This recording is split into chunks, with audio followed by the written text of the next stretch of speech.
It's my great pleasure to host Professors Judith Shapiro and Yifei Li, authors of China Goes Green, Coercive Environmentalism for a Troubled Planet, a new book that just came out in October, I believe, by Polity Press. Is that true? October?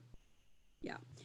So it's a fascinating study of China's approach to environmental problems. And they provide a critique of China's policy, and they coin a term called environmental authoritarianism. So I wanted to begin by asking you about that.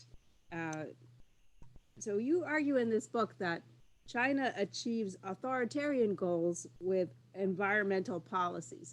And this is more than just state-led environmental policy. Can you explain more about this nexus between authoritarianism and environmental policy? Sure, I guess I can answer that because I think, and Judy and I both agree that it's very important to make the distinction between what we call authoritarian environmentalism on the one hand and environmental authoritarianism on the other. Now, we'll try to explain this a little bit here. We set out to look for authoritarian environmentalism, the idea that you use authoritarian approaches to achieve environmental goals. And if the goals of environmental protection are great enough, then these goals alone should be sufficient to justify, theoretically, the use of authoritarian means. We set out to look for those things because that's what we feel that many scholars in the literature are sort of speculating. They're suggesting that democratic institutions have been rather ineffective in coming up with robust, effective environmental policies. And therefore, they're looking at China, particularly citing examples such as the renewable energy promotion policies, the plastic bag ban, and so on and so forth, as evidence of potentially an approach of authoritarian environmentalism. So we wanted to systematically evaluate whether that is true or not. But what we find after our systematic evaluation is nothing that's even close to authoritarian environmentalism. But we found the opposite, which is what we call environmental authoritarianism, that is using environmental justifications to further penetrate the use of authoritarian rule, both at home and overseas. Internally, it means within China that the Chinese state penetrate even further into the regulations of private citizen lives and businesses. And in the western parts of the country, it means pacification of the borderlands, the homogenization of ethnic minorities. On the Belt and Road, it means gaining a lot more geopolitical leverage. Into the global commons, it means giving China a lot more geopolitical influence than it had in the past. So we felt that distinction was just very, very important for people to understand. What kind of tools does China use to penetrate with environmental policy? That is such a great question because that gets to the organization of our book. So our book is in 4 parts: the developed East, the less developed West, the Belt and Road, and the global commons. And for each of those 4 spatial arenas, we identified 3 tools or techniques. And I won't go into all of them, but I can give some examples. So in the more industrialized East, there's a tendency to use targets and campaigns, right? So they set these very specific quantitative targets, 3.2% of arable land should, have clean drinking water available, whatever it is, or in this month of July, we have to reduce air pollution by 6.7%, like that. And so the poor recipient local leaders and ordinary officials are scrambling to meet these quantitative goals. And often they'll set a great big net, right? And say, okay, everybody shut down right now because we have to meet this goal. And perfectly innocent factories and ordinary people are caught up in that. So one example is in Henan province, there was one of these air pollution goals, and the local officials found that whenever people had their threshing machines on, it created artificial spikes in pollution readings. And they said, okay, that's it, no threshing machines this summer at all. And you can imagine that these poor farmers, their grain rotted in the fields.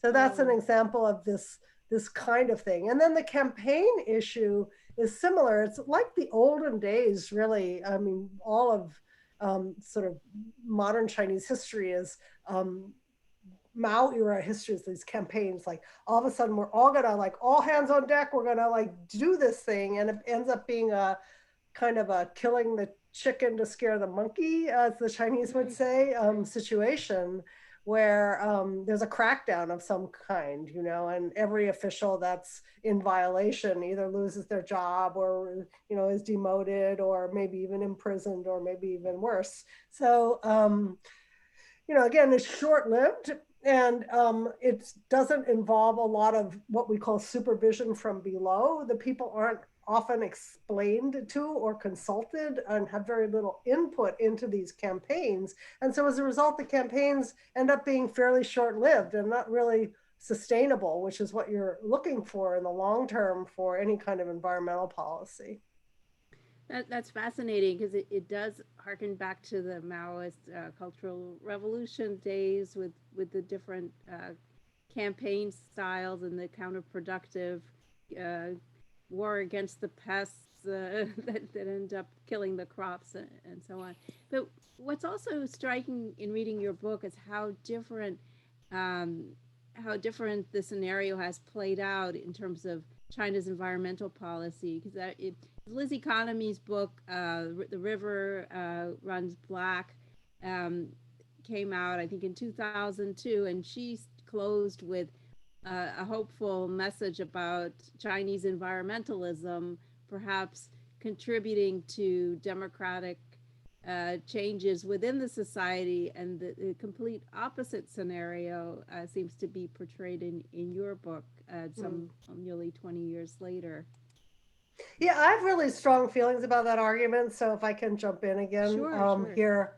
I sometimes think that people who don't understand Chinese environmentalism very well have this idea that this is going to be the civil society wedge towards some kind of multi-party democracy.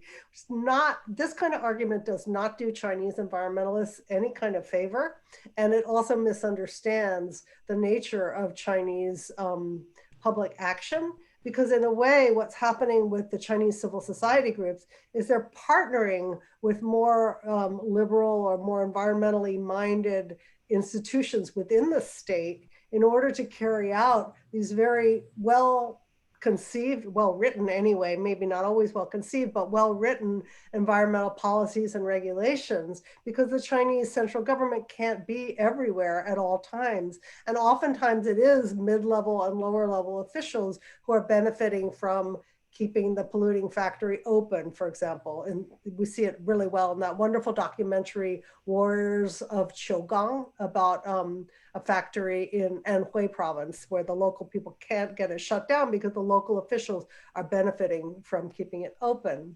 So, this notion that somehow environmentalism is entwined with democracy, as Western observers sometimes understand it, I think is not that helpful. It's true that there has been space for environmental civil society in recent decades, starting in the early 90s, where it hasn't been available for human rights activists or, mothers of Tiananmen or even some of the, Free Tibet kinds of groups. But that's because these groups are not necessarily trying to change the system. They're trying to make the system, they weren't operating out of love of the Chinese people and out of fear for their own personal health, right? It's a public health issue. And it's also a love of nature issue, a love of animals issue. It's a sense that, it's also a pride issue. Why should China be bearing the brunt of the whole world's pollution by becoming the manufacturing hub of the world? So much displacement of environmental harm by the West has been put onto the backs of the Chinese people. And that's partly responsible for the meteoric rise and development of Chinese economy, but there are enormous costs involved in that. And so that's what I think Chinese environmentalism is about, much more than, this is the beginning of democracy. Yeah. I think Judy made excellent points about what environmentalism means to individual environmentalists who actually work extremely hard on the ground. But also the suggestion that environmentalism in some ways could lead to some sort of a democratization in China, I think misunderstands how the Chinese state sees environmental protection in terms of a policy area. One of the things we have to recognize is that when they say that ecological civilization is a national strategic pursuit, they're not just saying so as a propagandist invention. They're saying it because China is seeing itself as a country that has a very long and quote unquote glorious future. And the goal of the Chinese Communist Party, as they themselves see it, is to quote unquote rejuvenate China back into that glorious future. Now, guess what? Ecological civilization is exactly their vision for that rejuvenation. They're suggesting that they're rebuilding China into its former glory, but this new and glorious civilization isn't just any random kind of civilization. It is a unique ecological type of civilization.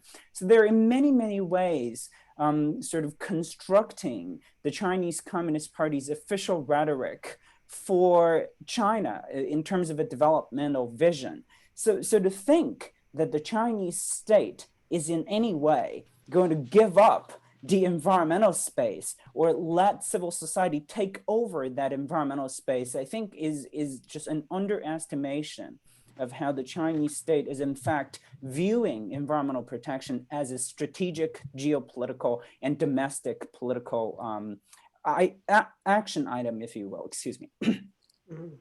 Yeah, even more to add to that, as the middle class has risen in China, and even the billionaires have risen in China, there's more and more pressure on the Chinese state or Chinese Communist Party to deal with this terrible air pollution, water pollution, food contamination, soil contamination, biodiversity loss, And so, if you believe in the environmental Kuznets curve, which, I have mixed feelings about that, but the notion is that as these economies grow and rise, the middle class is no longer willing to be that most vulnerable people who are suffering from the rest of the world's garbage, right? So literally, the Chinese have said, okay, we're not taking your trash anymore, and the developed world is scrambling. Okay, oh my God, who's going to take our trash? Well, maybe we'll make Vietnam take our trash, or maybe we'll make Africa take our trash. And, Vietnam and Africa are saying, well, you know what? China didn't take their trash. Maybe we shouldn't take their trash either, right? Maybe this is not a good deal. So it's all very positive because it forces developed economies around the globe to start to look at the manufacturing process and say, you know what? Maybe, I just spent an hour sending a toner cartridge back to Hewlett Packard, but they have like a really good system now, right? They have to take it back. Yeah. So this is very constructive for those of us who care about planetary limits, right? Rather than, the interests of individual states. Oh, so what I was trying to say is the Chinese Communist Party legitimacy rests on their ability to deal with all this pollution because people are, they're pretty much fed up. So as long as the Communist Party wants to maintain control and power, they're going to have to deal with that pollution. They're going to have to deal with the corruption and the bureaucracy. They're going to have to deal with this radical inequalities between the very rich and the very poor. Yeah. But this is not as if Xi Jinping woke up one day and decided to hug a tree, Right. Yeah. Right. But it seems like that there is a commitment to certain environmental goals, but you're saying that these goals help Chinese leaders achieve their greater objective, which is to reinforce authoritarian rule and the legitimacy of the Chinese Communist Party. But let's talk about some recent developments in Chinese policy. We had in September the pledge that by 2060, China is going to be carbon neutral. And then last month, we had the fifth plenum of the Central Committee, which outlines the goals for the next 5-year plan period. And so China apparently has achieved its goal of becoming a moderately prosperous society. It now aims to achieve socialist modernization by 2035. And so while this is happening, of course, we have the pandemic, the trade war with the United States. And so she is claiming on the one hand to be open to trade, but on the other hand, to reduce dependence on outside suppliers and markets for key strategic goods. So how does the environment fit into this emerging picture of China becoming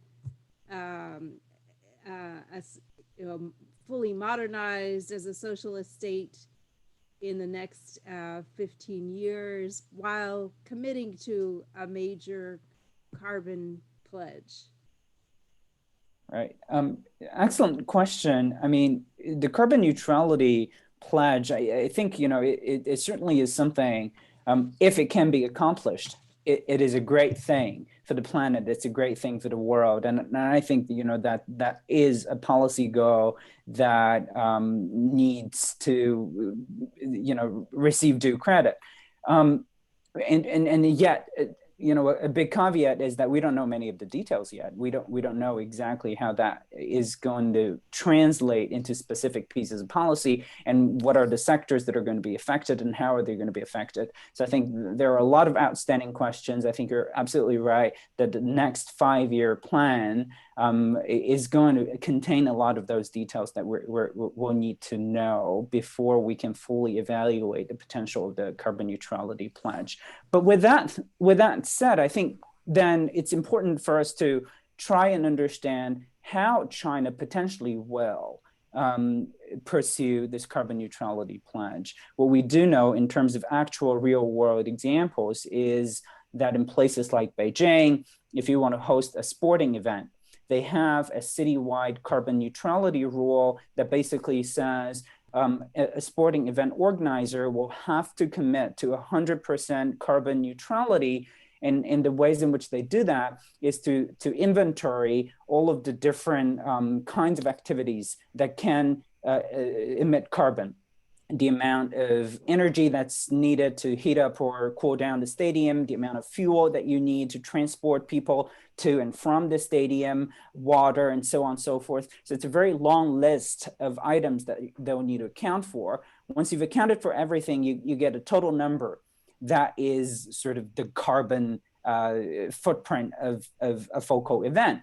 But then once you have that total number, you need to go to the city bureau for energy and then compare the number with the city's quota for you. In other words, a specific sporting event is subject to Beijing municipal government's regulation in terms of how much carbon credit they can be allocated. If you're in excess of that amount, you actually have to go to the Beijing cap and trade mechanism to buy up your allowable carbon emissions. All of that sounds great until you actually think a little further about China as an entire economy seeking to achieve economy-wide carbon neutrality. We as humans, carbon is a fact of life on this planet. Everything that we do has a carbon footprint. If by trying to achieve carbon neutrality, the Chinese state is seeking to intervene into all aspects of our lives, and they have this sweeping authority to allocate carbon emission quotas to all companies, schools, organizations, private citizen groups, and what have you. I think it really can potentially be a tool that gives the Chinese state so much power in shaping how individuals behave in society. The other concern about the carbon neutrality pledge is that some really problematic energy sources are considered to be renewable. So already there are enormous controversies over China's dam building spree, as they call it, in Southwest China and across the border along the Mekong River countries. And so if anything, the carbon neutrality pledge will make it harder for groups to resist these dams, because the state will be able to say, oh, this is part of our international commitment. And for that matter, where are they standing on nuclear, right? Nuclear, sometimes you count that as a renewable energy source. And there are already enormous plans to build many, many nuclear power plants. And I think, as we all know, those are dangerous. So this is not all about, wind and tidal and solar, right? It's more complex. Yeah, I have several reactions listening to you on this topic. One is corruption. You think that there would be a big opportunity for favoritism, for buck passing, for all kinds of corrupt behaviors as factories depend on these approvals. And then the other thing is that it seems rather punitive, and it reminds me a bit of the recycling initiative in Shanghai that I had opportunity to observe. I lived there the spring of 2019 when they were rolling out this new initiative, and I remember this sign appearing in the elevator with all the fines that you would have to pay if you didn't put your trash in the appropriate receptacle, which made me very anxious to comply with. So does this approach to carbon neutrality add new insight to your argument about environmental authoritarianism then, in terms of the mechanisms that are being used? Well, yeah. Well, once again, I think potentially yes.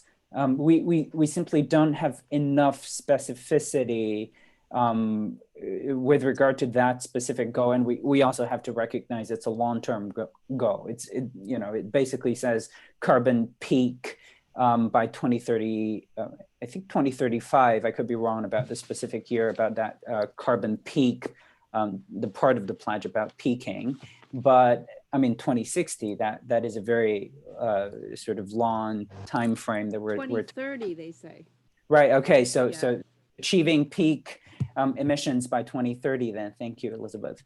But still, achieving that peak, I think, is almost a matter of certainty. But the real question is if you can bend the curve after hitting the peak level at 2030. But still, it is we've got quite a few years to go before there. So it's unclear how that goal is going to translate into specific policy instruments. And also, I mean, it's at least 10 years from now. So it's also unclear how long the Xi presidency is going to last in China. I don't think he's ready to give up power in 2022 when his term is supposed to end.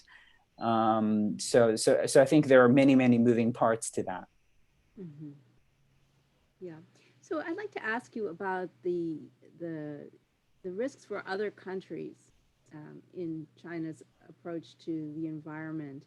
And Judy, you were talking about the dams, and your book discusses the problem of green grabbing, for example, and in terms of water that's shared with China's upstream of most of its neighbors, and so has significant impact on water usage and water quality. So let's discuss the Belt and Road Initiative and what this means for China's approach to the environment.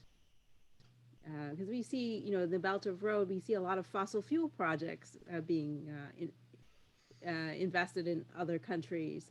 So how does this square with China's purported commitment to carbon neutrality and environmentalism?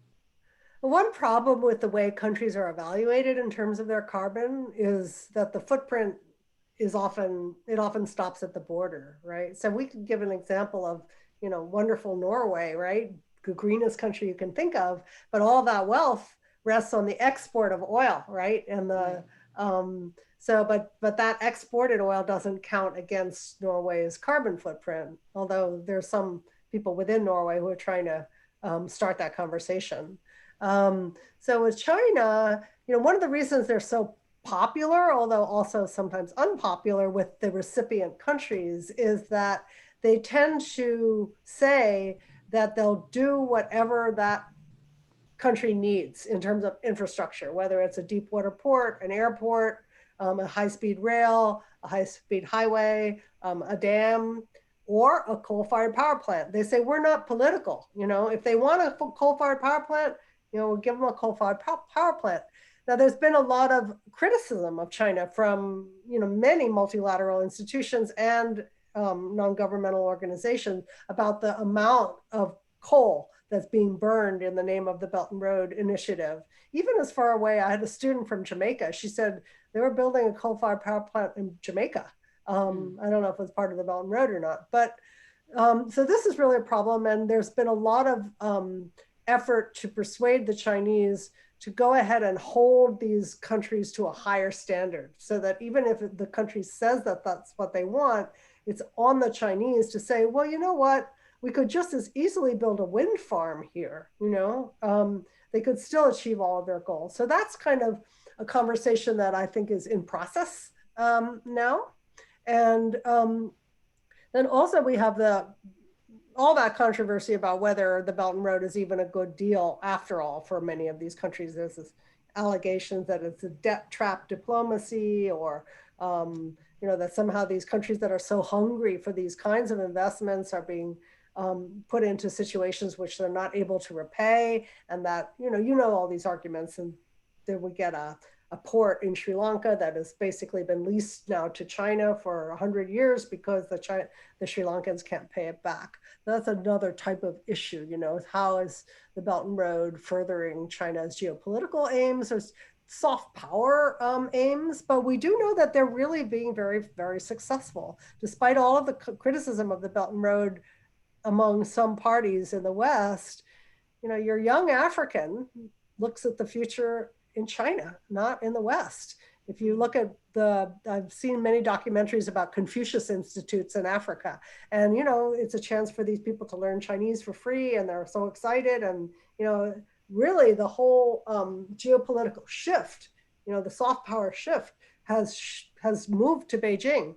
And I think the US, honestly speaking, US was a superpower for a while there when the wall fell, but I think China's here, and maybe it might even already be here. So how are we going to navigate that change in the superpower relationship is going to require a lot of talent from both the Chinese and the United States. And I'm sorry, I'm rambling here a little bit, but the Trump administration has done so much damage to that people-to-people and scholar-to-scholar relationship.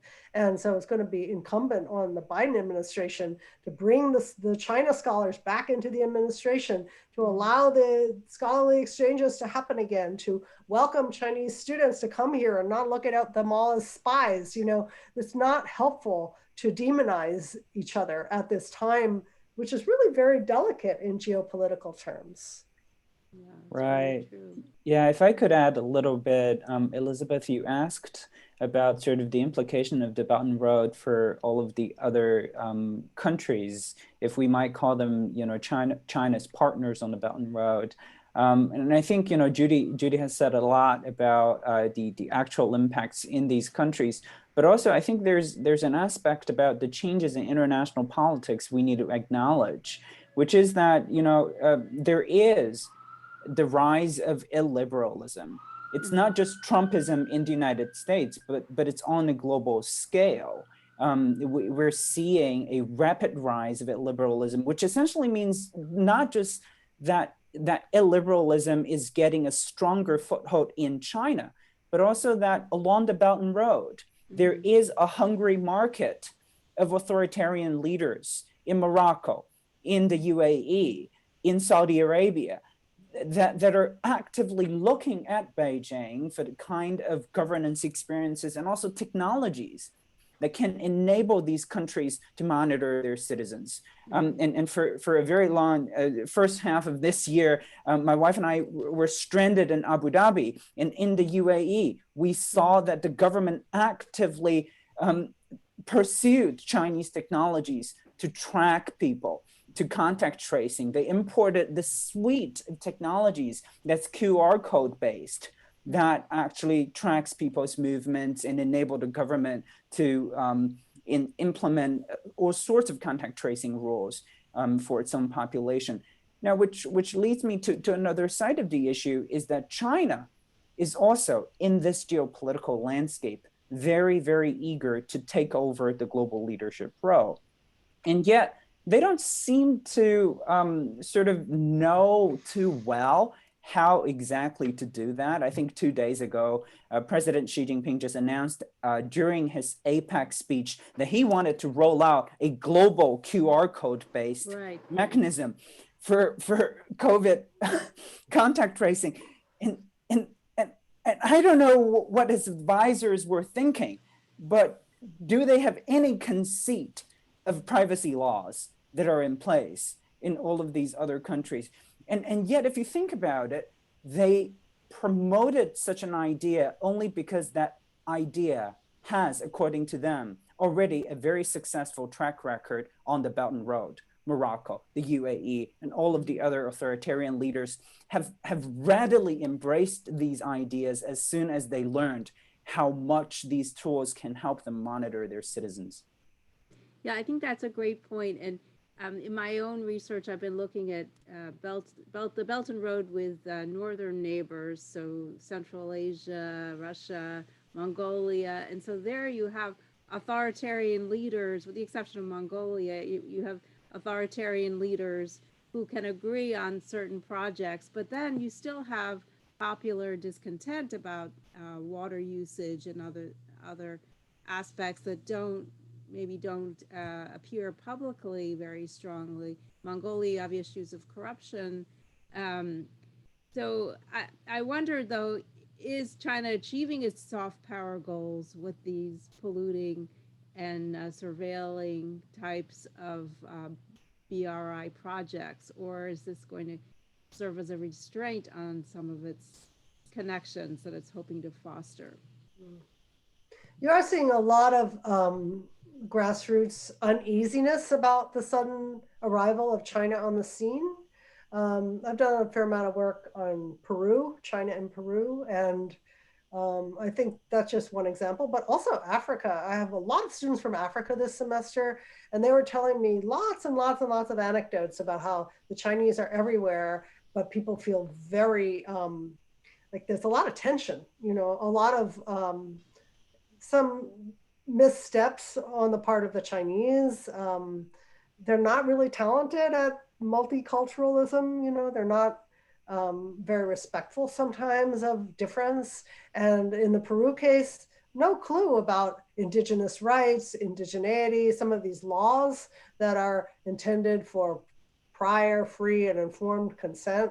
They think that just because the government said, okay, we can, lease this area for oil exploration or for gas exploration or for, whatever it is, then that's, a done deal, because they don't consult in China, so why should they consult in Peru? So you got a lot of mobilization going on, lawyers groups suing Chinese in the court, even some Chinese NGOs trying to start to affiliate and support, so as to try to pressure Chinese investors to be more mindful of social and environmental impacts when they seek to invest. The argument being, if you do it right, you're not going to have all this upheaval. There's a famous mine in Peru, early mine, Chinese mine, Shougang, and it's been riven with, labor disputes and strikes and all that. It's just like it shuts down production, if nothing else. So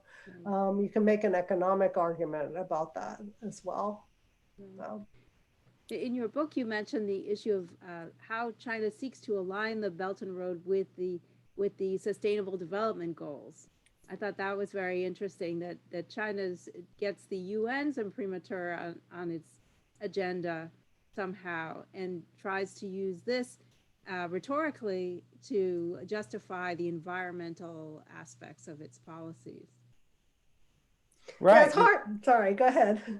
Go ahead, Judy. I'll let you. Well, I think it's hard to understand the motivations of some of these UN agencies. It might be a little bit like that, too big to fail argument that they were making about during the economic crisis in the US. It may be that China is so big and so important that all these UN agencies figure it's better to try to get onto the ocean liner and, steer it from inside rather than to, blow from the outside and hope that, your breath will make any difference. But I think also a lot of these agencies are well aware of the struggle to finance some of these projects. So it looks like a lot of, development money has suddenly become available, and that's desirable from a global poverty alleviation perspective. The question is just, how is this money going to be allocated? And are these projects ultimately serving Chinese goals of extraction of raw materials, or, are they, how well thought out are some of these projects? So. Yeah. Now, I just want to add that, one of the themes that's lurking in a background in almost all of the chapters in the book is this issue of the policy implementation gap. It's an issue that, for those of us who study Chinese politics, is not new. I mean, scholars have been talking about the policy implementation gap for so many years. But one of the things that seems to me, at least, really, really striking about China and the United Nations is that, the UN somehow just buys totally into the Chinese government's basic discourse, their words, the text, the words of the law, the letters in the law, rather than the actual implementation of the legal code, much less the actual outcomes of the policy approaches. For some reason, I think the UN, and perhaps it is just the ways in which the SDG is structured. It's about, calculating a certain outcome. It's about having a face story. But in some ways, I think UN endorsement of Chinese activities outside of China is premised almost entirely just on what the Chinese government says, rather than any independent evaluation of the actual extent of impact on any Chinese investments or Chinese state-backed projects outside of the country. And that, I think, is just very unfortunate. I think to some extent reflects that top UN leaders have not appreciated this notion of the policy implementation gap that scholars have been speaking for so many, many years. Yeah, it's very interesting. And another question I wanted to ask about is about technology, how technology relates to China's environmental policy and to its authoritarian capacity. China seems to, on the one hand, to fetishize technology in certain ways. I think that reflects its Soviet past to some degree, but also to want to harness technology for future-oriented goals. So how do you see the role of technology in your story playing out?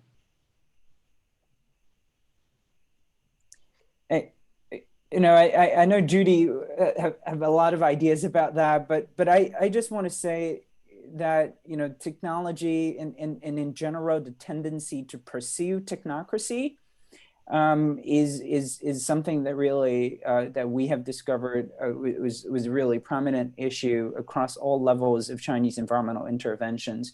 But there are a number of different issues at play. One is that at the level of official appointments, we're seeing that as many of the people who get appointed to very, very important positions in the Chinese government have engineering and technical backgrounds.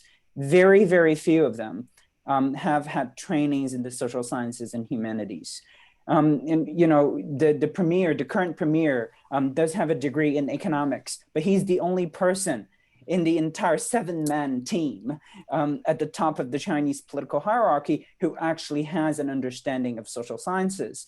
And all of the other folks have been trained as engineers, and they are accustomed to making policies and thinking about policies through a technological lens. I'm not blaming them for thinking so. What I'm suggesting is that there is this overwhelming view that this technological approach is the only way to go, while in fact that's decidedly not the case. So at just the level of official composition, the composition of top leaders in the country, I think there's a lot of room to reconsider what in fact is the kind of expertise that the country needs moving forward.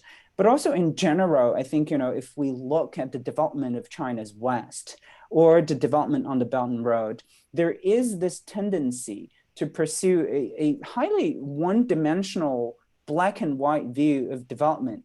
The idea that if you can keep bringing new technologies, keep bringing urbanization, keep bringing nomads into urban buildings, bring people down from the mountains into the cities. And that whole idea of just giving out the glorious urban East materiality to everybody is just going to magically work and make China a great nation is something that seems to me just very, very empty. It's very materialistic, but it's also very shallow. It doesn't actually understand the complexity of the nation. It doesn't reflect the complexity of the history. It doesn't even begin to appreciate the richness of cultural diversity in what we call China today. And that seems very, very unfortunate. And behind that unfortunate development is really just an overwhelming technocratic frame of mind on the part of Chinese officials. And that's fascinating. In earlier decades, we had all the Soviet-trained leaders, like the Li Pengs of China. And now China seems to be replicating that education track through Chinese and maybe even Western institutions. Mm-hmm. Right. But in your book, you talk about technological tools like geoengineering, weather modification. So it seems like China is trying to tame the environment with technological tools. Yeah, it's kind of wild. They're on the Tibetan plateau. They're trying to make it rain more to counterbalance all the melting of the glaciers that's come because of climate change. And so they're installing machines that shoot silver iodide pellets and bind with the monsoons that are coming up from India and make it rain. And they're installed, so far they've installed 500 of these, and now they're planning to install some 10,000 of these.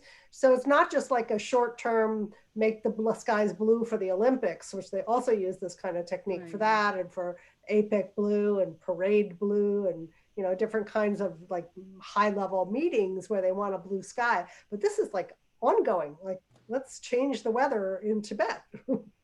Okay, maybe there's some consequences there that we haven't really thought through. So you can feel, I mean, I thought Yifei said this so well, but you can just really feel how it's, the Tsinghua University engineers, where I've been doing some teaching lately, those people have a lot of power, or Beijing Normal University, they have satellites named after them. I think this Sky River in Tibet was named by Beijing Normal University scholars. So you can sense the relationship then between basically the central party think tanks like the CAS, the China Academy of Sciences, and then also these elite universities. There's a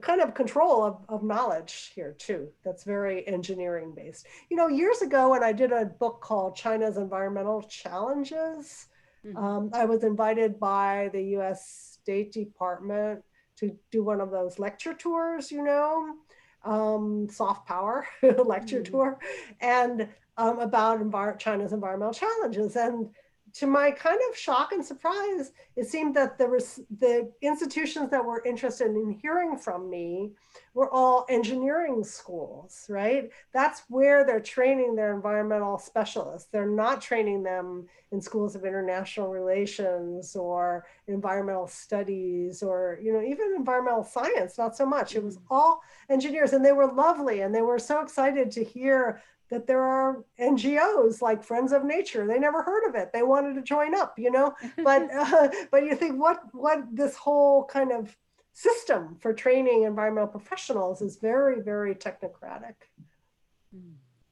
Yeah, I experienced the same looking for scholars working in non-traditional security. They're, it's hard to find political scientists with expertise in the environment. I mean, there are some, but not so many. So, to conclude our discussion, what is your overall assessment? Do you think that environmental authoritarianism is going to make China's environmental problems worse? Or will they succeed at the cost of individual or liberty or community freedoms? So how do you conclude? Hmm. What a great question. I mean, there is a level of short-sightedness in pursuing environmental authoritarianism from the perspective of the ecology of the country. What we're seeing, for example, in the case of afforestation, is that they were so eager to plant these poplar trees that they didn't spend enough time understanding the ecology of poplar trees and how it, in fact, was a complete misfit for the local ecological landscape. And yet the authoritarian imperative was just to plant these trees, to plant as many as you can so that you can come and take a great picture. You can even send a drone to take a picture of, quote unquote, your new forest, right, after a month or two. So the authoritarian imperative tends to be quite short-sighted in many of the cases that we've documented, and that may bring immediate political benefits to those officials that are involved. But from the perspective of ecology, that's really bad news, because ecology simply doesn't work in the short term. By definition, it is a very durable system that adapts and responds to human interventions in the long run. So to the extent that the authoritarian logic is being applied to environmental problems, I think the time frame is a pretty bad mismatch. But there are also success cases that we've documented in the book. So I don't want to frame it as though this book is all about knee-jerk critical reactions to China. We do want to give China credit for some of the successes that we've documented, but also one of the most important things I think we want to stress is that the Chinese government becomes hugely successful in some of the cases only because they opened up to the people, only because they opened up to non-state inputs from all different aspects of the Chinese society and the private sector. And that is just indispensable for China to continue to gain any additional new successes in the field.